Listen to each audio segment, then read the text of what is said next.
जब आप कभी एक ई-कॉमर्स वेबसाइट के ऊपर शॉपिंग करते हैं तो आपने कई बार सोचा होगा, काश मेरी भी एक ऐसी ई-कॉमर्स की वेबसाइट होती या मेरा भी ऐसा एक ई-कॉमर्स का बिजनेस होता जिस पे मैं भी दिन के जितने चाहता उतने कमा सकता। बट डोंट वरी, आज की इस वीडियो में मैं आपको प्रॉपर बताऊंगा कि आप कैसे अपना ई-कॉमर्स का बिजनेस सेटअप कर सकते हैं। इंडियन ई-कॉमर्स बिजनेस मॉडल होता क्या है, ये कैसे वर्क करता है, ये कौन कौन कर सकता है और ये क्यों ज़रूरी है। Hello everyone, my name is Arshit Kumar. Welcome to YouTube channel e com elite club. तो चलिए स्टार्ट करते हैं। तो सबसे पहले बात करते हैं इंडियन बिजनेस मॉडल्स की।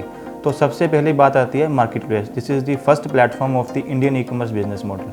फॉर एग्जांपल, अगर आपकी कोई दुकान है किसी छोटे से रीजन में और जो आप प्रोडक्ट्स ऑलरेडी सेल कर रहे हो वो ऑलरेडी पैन इंडिया में सेल हो रहे हैं ऑनलाइन, बट आपके पास कोई स्किल नहीं है कि आपको ये नहीं पता कि आपने वेबसाइट सेटअप कैसे करनी है, इसकी मार्केटिंग कैसे करनी है। In that case you can choose market place.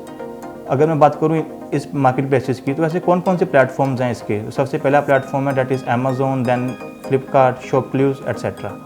इन सब के ऊपर जाके आप अपने प्रोडक्ट्स की लिस्टिंग कर सकते हो और ईजिली सेल कर सकते हो। इनकी जो सपोर्ट होती है वो ऑलरेडी आपको प्रॉपर हेल्प करती है कि इसकी टाइटल कैसे लिखना है, इसकी डिस्क्रिप्शन कैसे लिखनी है और इसके अलावा इसकी फ़ोटोग्राफ्स भी कैसे अपलोड करनी है। ये होगी बात इसकी बेनिफिट्स की। Then another one date is ये कौन कौन कर सकता है। कोई दुकान है और वो प्रोडक्ट्स बेच रहे हैं जो पैन इंडिया में सर्व हो सकते हैं, वो सभी वहाँ पे लिस्टिंग कर सकते हैं। यहाँ पे उनको कोई भी मार्केटिंग की नीड नहीं है कि वहाँ पे ऑलरेडी दिन में लाखों का ट्रैफिक रहता है। जैसे अमेज़ॉन है, आपको पता ही है, इतना फेमस है, तो वहाँ पे ऑलरेडी इतना ट्रैफिक है तो ऑटोमेटिकली वहाँ से सेल आ जाती है। यू जस्ट हैव टू कि जैसे ऑर्डर है आपने उसको फुलफ़िल करना है। ये होगी बात मार्केट प्लेस की। जो सेकंड इसका मेन इंपॉर्टेंट बिजनेस मॉडल है that is self hosted platforms. अगर कोई भी ब्रांडिंग में जाना चाहता है, अगर कोई चाहता है कि उसको पता है कि मैंने ब्रांडिंग में कैसे जाना है एंड इनफैक्ट उसके पास ऑनलाइन मार्केटिंग की स्किल्स भी है, लाइक उसको पता है कि ऑनलाइन स्टोर सेटअप कैसे करना है, इसकी सेल कैसे निकालनी है, ट्रैफिक कैसे लेके आना है, ट्रैफिक सोर्सेज कौन से हैं एट्सेट्रा। फॉर एग्जांपल, कोई आपकी दुकान है कि जैसे you are selling the cosmetics और ग्रोसरीज और आपको पता है कि ये ऑलरेडी मार्केट में ऑनलाइन बिक रहा है, तो अगर आप चाहते हो कि मैं ब्रांडिंग में जाना चाहता हूँ, मतलब इसमें ये नहीं है कि आपको कोई अमेज़ॉन या फ्लिपकार्ट को कमीशन देनी पड़ेगी, आप चाहते हो कि मैं अपना ही एक ब्रांड खोलूँ और मेरा ही ब्रांड का आगे मुझे ब्रांड वैल्यू बने, उस केस में आप ये चूज़ कर सकते हो। अगर मैं बात करूँ इन सब की, तो ऐसे कौन से ई कॉमर्स के प्लेटफॉर्म्स हैं जहाँ पे जाके आप अपनी ई कॉमर्स की वेबसाइट बना सकते हो। तो जैसे ये शॉपिफाई हो गया, वो कॉमर्स हो गया, मैजेंटो हो गया या बिग कॉमर्स हो गया एट्सेट्रा। बट इन सब में से जो टॉप मोस्ट हैं, जो अभी फेमस चल रहे हैं, दैट इज़ शॉपिफाई या वो कॉमर्स। ये दोनों हैं। तो कईयों के कुछ बेनिफिट्स भी हैं और कहीं कुछ नुकसान भी हैं। वही नुकसान नहीं कह सकते, it totally depends upon our requirement.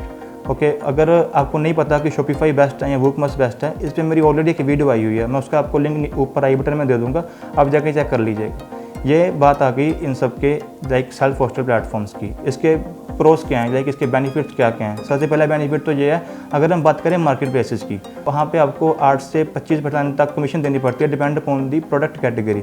But यहाँ पे ऐसा कुछ नहीं है, सारा का सारा बेनिफिट आप ही का रहेगा। सेकंड, आपकी ब्रांड की वैल्यू बढ़ेगी। आपको नहीं पता आपकी ब्रांड की वैल्यू क्या बन सकती है इन फ्यूचर। जैसे एक बात करें किसी भी एक गुच्ची की या टोमी या पेपे, ये एक ऐसे ब्रांड्स हैं जिनकी वैल्यू बन गई है। यहाँ पे ऑटोमेटिकली रिपीटेड कस्टमर एक बार आता ही आता है। हाँ, स्टार्टिंग में जरूर होगा कि आपको कस्टमर को लेके आने के लिए कोई 1000 से 1500 रुपये पर सेल भी पड़ सकती है, बट अगर आप उनको एक बार क्वालिटी दोगे ना, तो ऑटोमेटिकली वो कस्टमर रिपीटेड आपकी स्टोर के ऊपर आएगा ही आएगा। जैसे एक बार आपकी ब्रांड की वैल्यू बढ़ गई तो ऑटोमेटिकली आपका ब्रांड एक हाई लेवल पे पहुँच जाएगा। यह बात आ गई सेल्फ होस्टेड प्लेटफॉर्म्स की। अभी बात करते हैं कि इनको कौन कौन यूज़ कर सकता है। तो everyone which have a knowledge for digital marketing and उनके पास कोई इन्वेंट्री है, टीम है उनके पास, वो जो ऑलरेडी उनका होलसेल का या रिटेल का काम संभाल रहे हैं, तो वो ईजिली इसको कर सकते हैं। ये बात आ गई सेल्फ होस्टेड की। Then the last one platform for Indian e commerce business model is drop shipping model. मैं रिकमेंड करता हूँ उनको जिनके पास कोई इन्वेंट्री नहीं है, कोई ज़्यादा सोर्सेज भी नहीं है फंडिंग के, बट उनके पास एक वो है कि जस्ट उनके पास स्किल है कुछ करने का, लाइक उन्होंने कुछ ऑनलाइन सेल करना है या ऑनलाइन काम करना है। इसमें ये आपको कोई इन्वेंट्री की ज़रूरत नहीं है। देखिए, सबसे पहले आपने एक अपने ऑनलाइन विनिंग प्रोडक्ट्स ढूंढ लिए जो आपके बन सकते हैं, जो आपने टेस्टिंग कर लिए। सेकंड जो थिंग आ गई मेन, एंड दैट इज़ कि आपने ढूंढ लिए सप्लायर से आपने मंगवा लिए 5 या 6 सैंपल्स मंगा लिए फॉर टेस्टिंग फेज के लिए। उसके बाद आपने कुछ नहीं करना, जस्ट एक अपने ऑनलाइन स्टोर सेटअप कर लेना है। सेटअप कर लिया, जैसे ऑनलाइन स्टोर के लिए जैसे शॉपिफाई हो गया, वो कॉमर्स हो गया, आप वहाँ पर आके अपना ईजिली सेटअप कर सकते हो। जैसे ही सेटअप हो गया, देन उसके बाद आपने उसकी करनी है मार्केटिंग करनी है, सेल्स आएंगी और उनमें से जो भी प्रोडक्ट्स आपके अच्छे चल रहे होंगे उनको आपने आगे बल्क में शिफ्ट करवा लेना है। ये बेसिकली रिकमेंड करता हूँ मैं उन लोगों को जिनके पास कोई ज़्यादा इन्वेंट्री नहीं है। जो ये सारी अपनी बात कर ली कि Indian e commerce business models की, अभी बात करते हैं इनको फुलफिल कैसे करना है या इनकी शिपिंग कैसे होती है। अगर मैं बात करूँ फुलफिलमेंट की, फुलफिलमेंट में दो चीज़ें सबसे इंपॉर्टेंट है। अगर मैं पहले बात करूँ एक मार्केट प्लेस की, यहाँ पे दो तरह से आप शिपिंग कर सकते हो। फर्स्ट शिपिंग हो गई जिसमें ये self shipping provider service provide करते हैं। लाइक अगर मैं बात करूँ अमेज़ोन की, इनके अपनी लॉजिस्टिक्स हैं, यहाँ तो आप वहाँ से कर सकते हो, या फिर आप अपना एक पोर्टल, जैसे इतने पोर्टल्स होते हैं शिपिंग एग्रीगेटर कंपनीज़ के हो गए, लाइक शिपट्रिक्स हो गया, शिप रॉकेट हो गया, एटसेट्रा। यहाँ पे जाके आप अपना सिंपल एक पिकअप एंड सेटअप करते हैं। जस्ट आप ऑर्डर पैक करते हैं, जब आपके पास ऑर्डर आता है उसको पैकेज करते हो, देन उस पर लेबल लगा के उसको पिकअप करवा देते हो डिलीवरी बॉय के थ्रू। अभी जो अगर मैं बात करूँ शिपिंग एग्रीगेटर्स की, तो वो कौन से ऐसे शिपिंग एग्रीगेटर्स हैं जो ऑलरेडी करंटली मार्केट में चल रहे हैं, तो मुझे बहुत सी प्रॉब्लम्स फेस करने मिल रहा है। एक सबसे मेन आती है आरटीओ चार्जेस की होगी, देन वेट डिस्क्रिपेंसीज की होगी। तो इन सब में से जो मुझे टॉप में लगा दैट इज शिपट्रिक्स।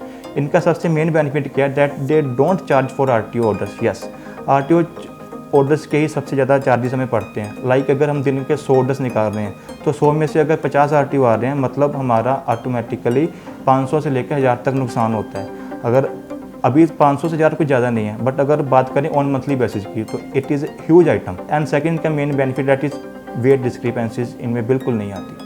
ज़्यादा मैंने सभी यूज़ किए हैं, शिप रॉकेट भी किया, शिप लाइट भी किया, सारे किए हैं, बट सबसे जो मुझे लगा दैट इज शिपट्रिक्स। ये मेरा पर्सनल एडवाइस है। देन ये होगी जो उसके बाद क्या होगा, जस्ट आपने एक पिकअप पॉइंट शेड्यूल करना है, डिलीवरी बॉय आएगा, पिकअप ले जाएगा, जैसे विद इन 4 to 7 डेज़ आपके जो आपका ऑर्डर्स है वो आपके जो कस्टमर है उसके पास चला जाएगा। अगर वो COD हुआ तो COD की पेमेंट जो डिलीवरी बॉय है वो कलेक्ट कर लेगा। And with the respect of the COD remittance circle for the shipping aggregators या मार्केट प्लेस शिपिंग एग्रीगेटर्स, जो उनका जो सर्कल है, लाइक विद इन 7 डेज़ या अर्ली COD वट एवर जो भी उनकी सर्विसेज हैं, उसके बेसिस पे आपके अकाउंट में पैसा आ जाएगा।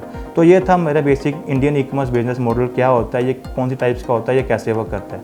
अभी इस वीडियो में इतना ही। अगर आपको ये वीडियो अच्छी लगी है तो मेक श्योर कि इस वीडियो को लाइक, शेयर एंड सब्सक्राइब जरूर कर दीजिएगा।